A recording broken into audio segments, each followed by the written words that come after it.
Berjumpa kembali dalam program Bersama Pakar di Mata Milenial Indonesia Televisi Mencerdaskan Bangsa.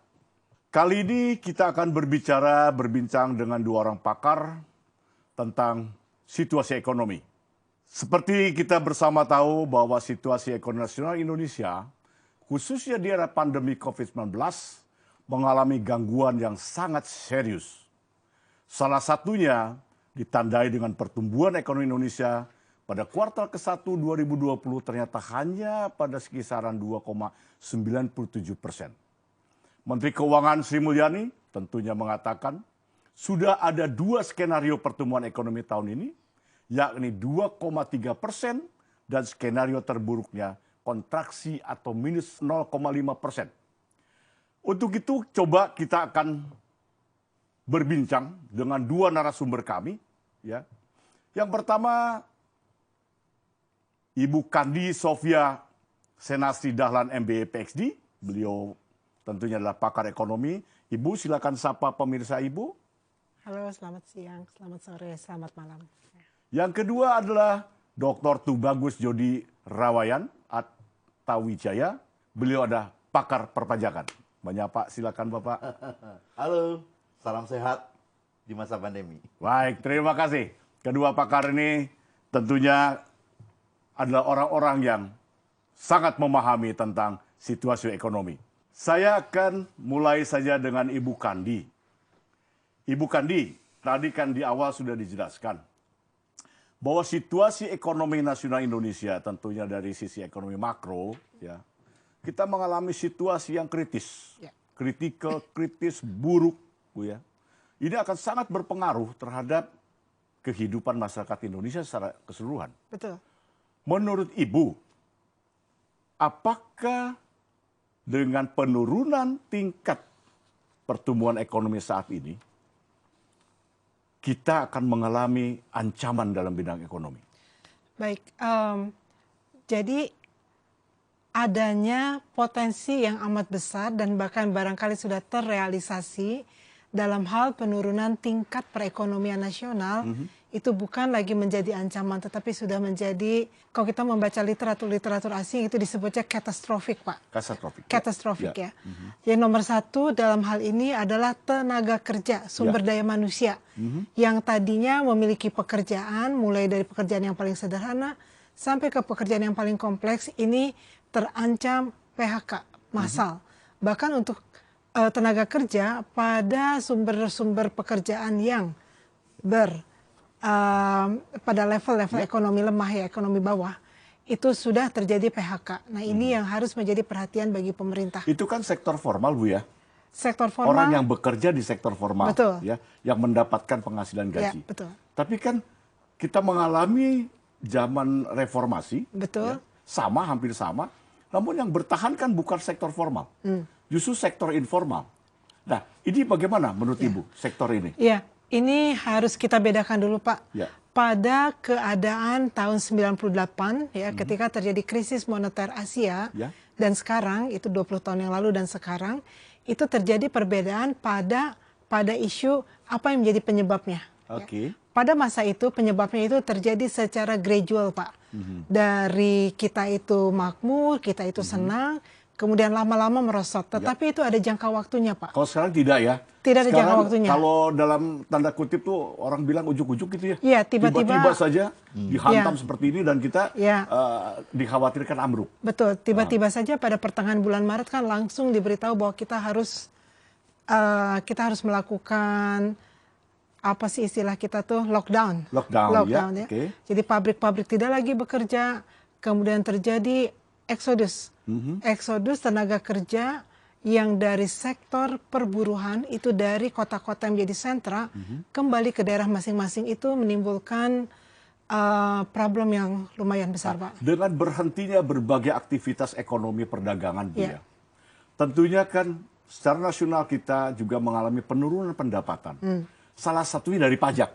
Ini kan pajak nih menarik nih. Nah, di sini ada Pak Jody nih, ahli pajak. Pak Jody, Pak. Ini kan akankah antara makro dengan pajak ini akan menjadi sesuatu yang menimbulkan situasi konflik, tidak, Pak? Betul. dalam bidang ekonomi. Menurut Pak Jody? Ya, betul Pak.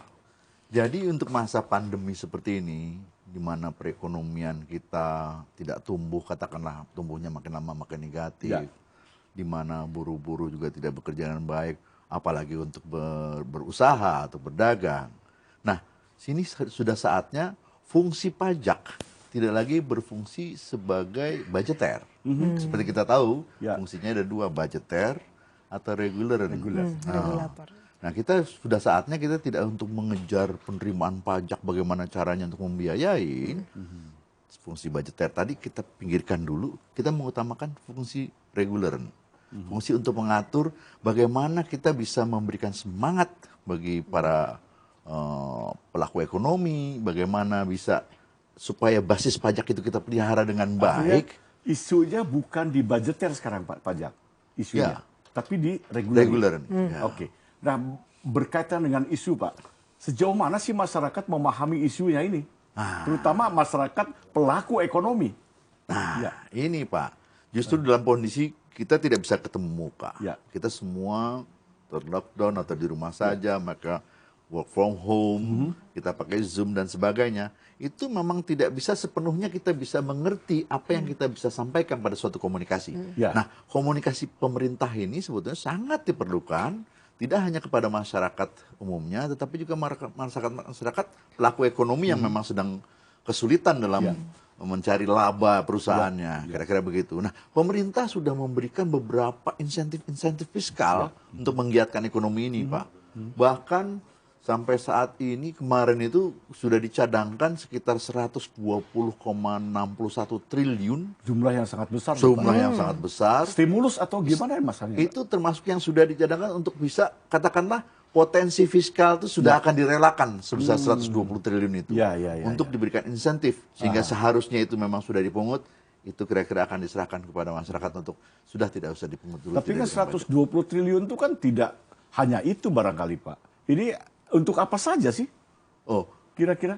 masih banyak. Jadi selain daripada fungsinya untuk potensi yang akan hilang, juga termasuk bagaimana bisa mengatur di satu sisi untuk bisa lebih menggiatkan para terdampak, katakanlah wajib pajak terdampak, atau wajib pajak menjadi rujukan yang memang bergerak di bidang pandemi ini. Jadi seperti rumah sakit yang ditunjuk, para suppliernya yang melakukan transaksi dengan rumah sakit tersebut, badan-badan usaha dan sebagainya. Jadi yang betul-betul kita kasih istilah terdampak, katanya. Sudah berapa persen dari 120 triliun itu dimanfaatkan? Inilah Pak Sundawan. Ini yang agak saya pikir kita perlu kritisin. Ya. Menteri Keuangan pun juga lagi cukup agak kecewa. Bingung ya. Baru 10,14%. Kecil sekali dong, Pak. Kecil sekali. 12 triliun ya, dari 12 jumlah triliun. sekian. Jadi 1/10-nya. Jadi bingung. Ini diberikan insentif tersebut, kok malah nggak dipakai dan tidak dimanfaatkan, yang seharusnya para wajib pajak itu bisa memanfaatkannya dengan baik. Iya, kalau begitu kita tanya Ibu Kandi nih sekarang. Kenapa Bu dari sisi Ibu? Pak, Kenapa nggak dimanfaatkan ini? Ya, sebenarnya Pak ada dua sektor yang amat terdampak Pak, yaitu sektor pariwisata dan sektor manufacture. Ya.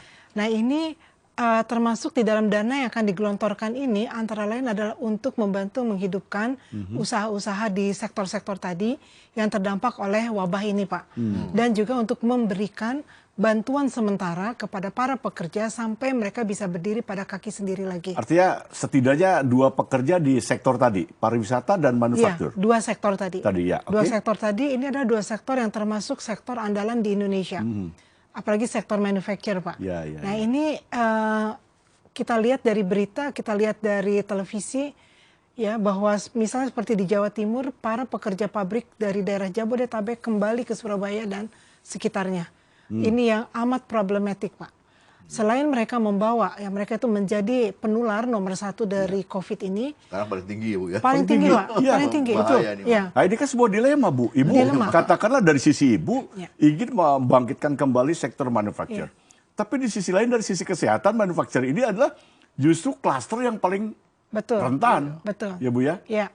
Untuk COVID. Betul, itu dikarenakan pada saat dideklarasi bahwa kita harus mengamankan diri dari COVID ini pada pertengahan Maret, ini banyak perusahaan-perusahaan di sektor manufacture terpaksa harus tutup dulu. Tutup dulu ya, membersihkan lingkungan, kemudian menjaga jarak dan seterusnya. Nah, dampak dari tutupnya dulu itu adalah terpaksa ada pekerja-pekerja yang dirumahkan.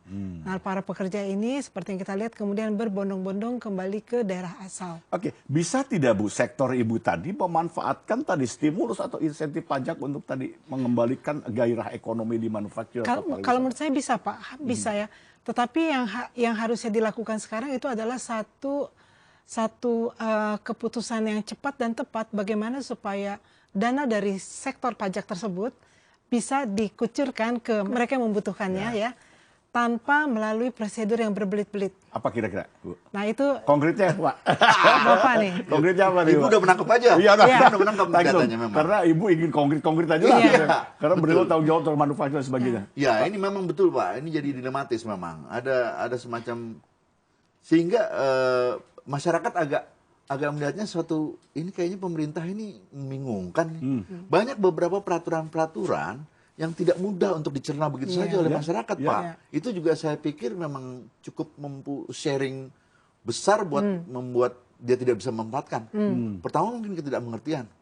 Ya. Kedua untuk keruwetan-keruwetan. Dan yang ketiga juga dia harus melalui program atau katakanlah permohonan, harus disetujui dulu, melampirkan bukti dan sebagainya. Untuk sebuah insentif yang kadang-kadang belum begitu besar juga insentifnya. Ada yang tidak begitu besar. Misalnya cuma hanya membantu untuk tidak memotong atau tidak memungut. Toh akhirnya juga kalau tidak memungut atau tidak dipotong oleh pihak ketiga, dia tidak punya kredit pajak, toh juga harus tetap membayar pajak juga. Artinya masyarakat sendiri kan bingung, Pak ya. Ya. Bagaimana insentif bisa sampai ke masyarakat tadi. Kalau masyarakat juga tidak well informed tentang bagaimana mekanisme mendapatkan insentif tadi. Betul Pak, bahkan WHO tahun 2020 ini sudah mengerti kondisi seperti ini. Dia juga sudah katakanlah dia sudah meramalkan beberapa negara besar ini pasti atau negara-negara berkembang pasti ada kesulitan di pajak dalam masa pandemi. Bagaimana juga mereka semua akan memberikan insentif.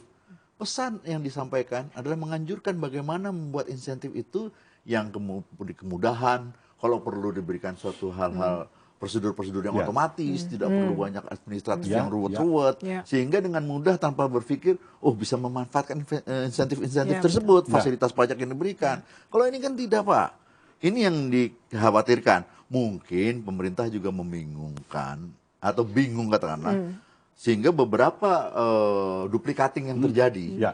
Pilihan yang kadang-kadang tidak sebagai pilihan lagi, tapi masyarakat sendiri bingung, saya dalam posisi yang mana saya ambil. Contoh Pak, misalnya PPh pasal 21 atas pungutan terhadap karyawan. Ya. Pada PMK 23 sudah disebutkan bahwa nanti bagi karyawan-karyawan pada masa pandemi ini selama 6 bulan saja dari April sampai September akan diberikan DTP, jadi pajaknya ditanggung oleh pemerintah. Tanggung pemerintah, jadi pajaknya dipungut, tapi mungkin nggak Bu itu Bu? Belum.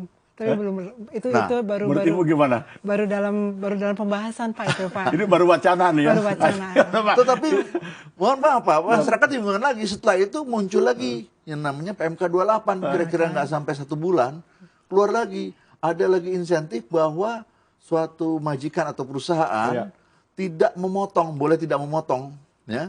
Tapi bukan DTP, itu aja bingung. Masyarakat dibingungkan oleh istilah ditanggung pemerintah, tidak dipotong atau dibebaskan. Nah, ini kan Pak persoalan Pak di antara masyarakat dan pemerintah. Mungkin terlalu banyak istilah Bu ya. Istilah ini kemudian termasuk terlalu banyak wacana gitu. Menurut Ibu konkretnya harus seperti apa? Kalau menurut saya mungkin ya dalam bayangan saya Pak ya. Nih, Pak, dalam bayangan saya itu semestinya ada penunjukan. Ada penunjukan seseorang atau 2 orang atau 3 orang, pokoknya satu tim yang ditugaskan untuk mengatasi masa kritis ini, termasuk ke dalam bagaimana caranya memecahkan masalah-masalah pajak ini. Artinya uang dari pajak yang sudah terkumpul yang kemudian akan didistribusikan sebagai bantuan kepada pihak-pihak yang membutuhkannya, itu harus melalui komite ini, melalui sesuatu panitia ini begitu. Nah ini nggak ada. Jadi yang ada sekarang adalah tetap pada bidang dinas perpajakan, kemudian bidang usaha yang mereka saling melihat-lihat aja dan Maksud Ibu ada satu tim ad hoc begitu? ya tim ad hoc. Ad hoc, kemudian nanti dalam masa pandemi ini. Ya, tim ad hoc yang mendapatkan tugas untuk menjadi penghubung antara pajak dan bagian Otoritas. Takutnya ini ya, malah bidang muncul bisnis, missing link, Bu, ya. Missing link, betul Pak. Hilang gitu, Pak, di sini. Sebetulnya Pak atau Ya. Ibu, Direktorat Jenderal Pajak mempunyai fungsi humas yang bagus loh, Bu. Ada tim penyuluhan yang luar biasa dipimpin oleh satu direktorat sendiri, satu direktur sendiri. Mereka tersebar di seluruh Indonesia di 500 satuan kerja. Mereka punya humas dan mereka sudah terdidik. Kalau persoalannya ada di mana? Karena sosialisasinya tidak sampai.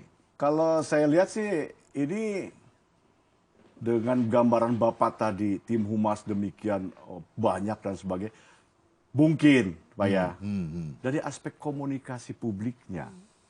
Humas banyak pun, Bu, kalau tidak paham mengkomunikasikan secara publik, ini akan tidak bagus. Atau Pak, atau memang mungkin selain daripada komunikasi, tidak bagusnya sosialisasi, kualitas sosialisasi dan komunikasi, atau memang desain daripada peraturan itu sendiri yang memang membuat ruwet. Saya setuju, Pak. Sehingga bagaimana bisa mensosialisasikannya dengan baik kalau memang ini sendiri ada beberapa alternatif yang saling tumpang tindih, misalnya begitu. Oke, nanti di segmen kedua kita akan bahas bagaimana sih isu ini kita tangani. Baik.